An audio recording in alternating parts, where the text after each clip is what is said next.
All right. Welcome to James TV. All right, so this video is going to be about the Enraged Rabbit Carrot Feeder Buffer Array. I found this file on Printables and it worked, but it needed like a little special touch, so I decided to mod it. And I designed the mod on Fusion 360, and I printed the mod on the Ultimaker 2 that I have. But yeah, it came out right. Let's get started.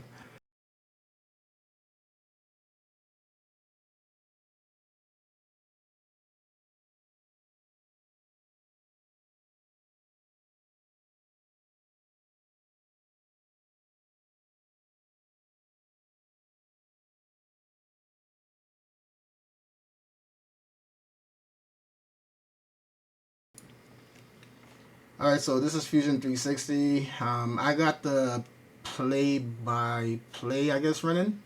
So this is when I was designing it. I brought in the old part from Printables and just started modeling, and that's basically it. That's all you're gonna be watching right now. Me modeling in Fusion 360. Well, not me modeling in real time, but y'all get the gist. That was another file that another mod was done to the same file that I'm trying to mod, and I brung it in to get the length that I needed the cross bar to be. So that little piece right there, that's what I designed.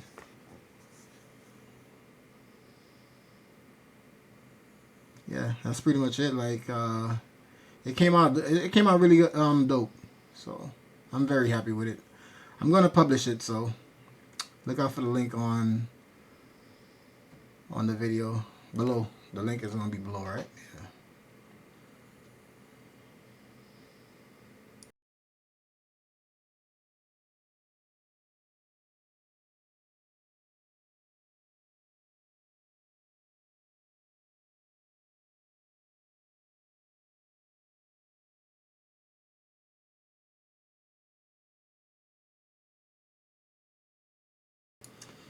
All right, so now we're about to open Fusion 360. So we start off by opening up Chrome and then opening up Octoprint. Make sure everything is like set up. Okay, our print is connected.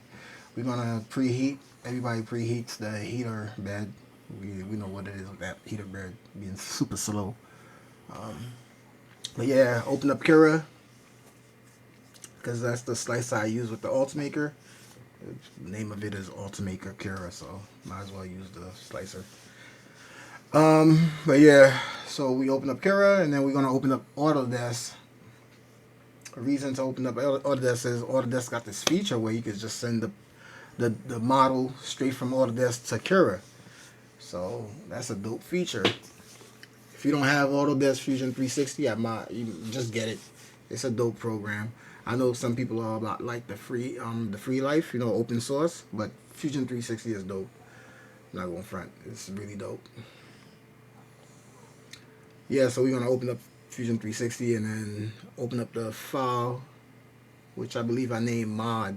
Yeah, mod. And then once we open that file up, we're just gonna send it to print. No, we're gonna line it up. We're gonna do a little sound. Act like we're doing something special, but we are not. We just like profiling. All right, so that's the model. So that's the piece I designed. I designed that in probably like less than 30 minutes. Okay. So I came up with the idea. I'm like, oh, I need this because all the other buffer arrays. Oh, hit that subscribe button. All the buffer arrays I see look the same, like that cross pattern with a circle. So the one that I downloaded was super simple, and that's why I downloaded it.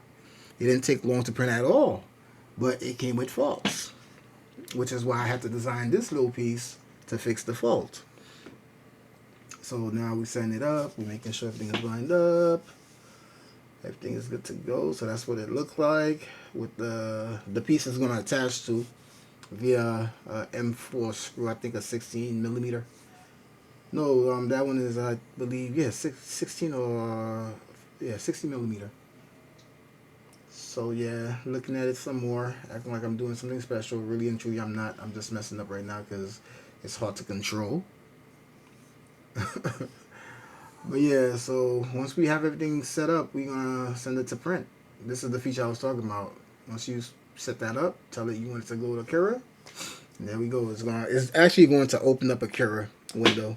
It doesn't send it to the Kira window that we have opened. That's the only. I don't know if that's a bug.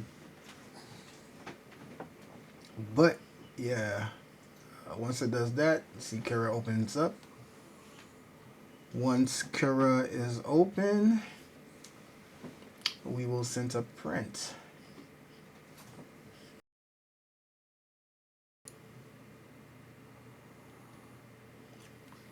Alright, so the file should be at Kira right now. See, I have like 3 Kira windows open. Okay, so that's the file. That's one, and then we got to do it again for the other one. I don't know why I did that. It wouldn't send both of them at the same time. I guess they're not grouped, so I had to do it twice. It's all good. It's a minor thing. I'll figure it out one of these days. I think I gotta group them and then send them to print, or combine them and then send it to print. Then it'll be in one file, right? But yeah. Now we just want to line it up, and lining up is what we're doing right now. Really and truly, I'm not doing anything. I'm just like looking at it like, wow, I just designed this. I'm in awe how amazing that looks, and I'm about to print something I like freshly designed from Fusion 360. I'm just amazed right now. So here we go, line it up. I'm trying to figure out the best way possible, and this way seems like it's the best way. So that's why I did it that way, and I think I duplicated it. Yeah, because I needed 2 more. Mind you, the night before, I printed like 4 of them. I designed this the night before too, so, and I printed 4 of them. All y'all seeing right now is just like me setting up 2 to print. But I already did 4 prints prior to making the video. I wanted to make sure it worked. And I already had also mounted like all 4. So you'll see that later on in the video.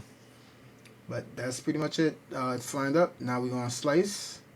Once we slice, we're going to look at the settings real quick. Make sure everything is good to go. Everything is good to go. Let's go. Send to print. Boom. Yeah. Send to print. Once we send it to print, I don't know what I'm waiting on right there. I guess I'm still admiring it. But I should have been sent that to print. There we go. Okay. There we go. I do a lot of admiring of my work.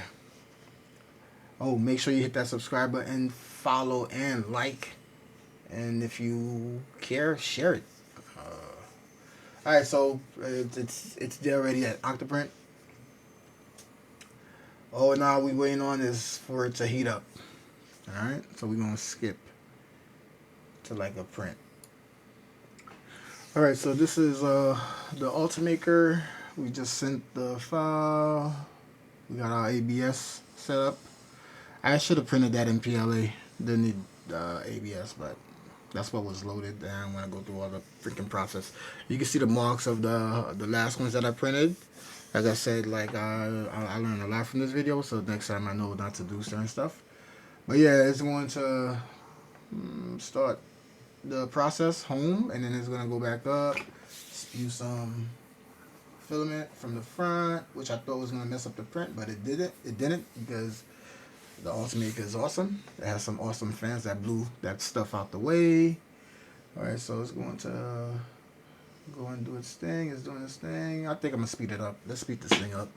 This thing is going to take forever. Alright, here's the speed up. Go and speed up. There we go. There we go. Speed up. Speed up, bro. Oh, there we go. We just jumped from one thing to another. Okay, okay. We're going to slow down real quick. Show y'all the... Oh, subscribe. Make sure you subscribe. Alright, speed up again. And that's pretty much it. We printed it. It came out proper. We used some decent settings, so I don't think I'm going to have any issues in the future of it, like, you know, breaking up or messing up. I think my buffer array is going to last a very long time. And I do not want to revisit that Enraged Rabbit carriage feeder. Like, if it mess up, I'm just not going to use it. I don't want to revisit anything about it. But that's the buffer array. That's with the 4 already mounted. Remember, we just printed 2, and I'm gonna show y'all the process. Oh yeah, my desk is a mess. I already know. I'm sorry about that. Okay, so now y'all get to see my hands, my Ashley hands. All right, we're gonna take it apart. All right, I'm gonna let my hands do the talking.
All right, so now it's time to like put the part together.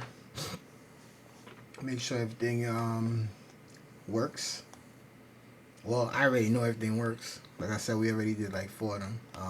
This is just to show y'all the process of how many screws. I think it's three screws, right? Yeah, 2 one at the top, one at the bottom, one at the left, right, and one center. You can even glue it. I was thinking about just gluing it on it, but I didn't take that route.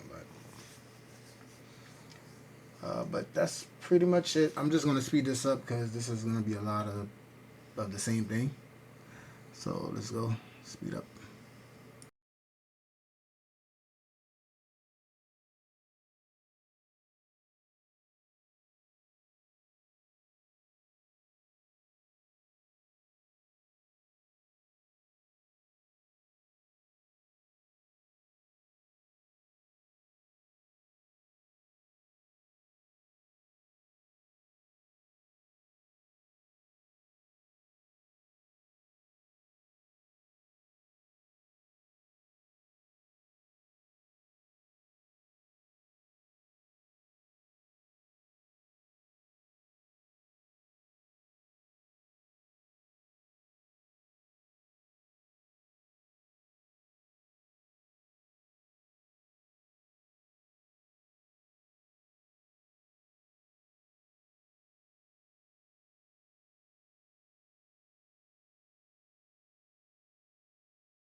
Alright, so this is the final product. Screwing in the last screw. My hands was hurting after this. I should have used the electronic one. But it came out dope. Like I like the final product. This is the filament rack. This is me trying to show y'all how to install the filament in this buffer array. It took me forever because I was recording in one hand and trying to like show y'all the process in with the other. So yeah, that's pretty much it. And I hope y'all enjoy the video. Like I know it's not like the best video ever. Like I said, I'm learning, and hopefully I get better at making these videos. But much props, much respect to all the YouTube how-to guides out there, man. All you creators that make guides, I give y'all enough respect. When I'm watching y'all, I'm like, oh, I could do that. I could do this. No. This thing is hard, man. Like, there's a lot of thought process that goes behind, like, making one of these how-tos. Oh, hit that subscribe button. But yeah, there's a lot of thought process that goes through it. With this buffer array, I figured out like just loop it around 4 times. On the 4th time, go in, bring it into the Enraged Rabbit, and that's it. That's all you need. You just need 4 loops, and you should be okay. I'm thinking about like doing a 5th loop, but 4 loops is more than enough. Yeah, 4 loops is definitely enough for this. But like I said, I might end up doing a 5th loop and see if that works. But like, I hope y'all enjoyed the video. Like I said before, like, comment, and subscribe. I love the comments because that's all I look forward to, because I don't get so many likes or subscribers off the videos. If I get 1 comment, that makes my day. So if you comment, trust me, you won't get a response back. Even if it's a bad comment, you're going to get a response back. But yeah, like my stuff, share my stuff, subscribe to my stuff, and also like share. I said share already, but thank you very much.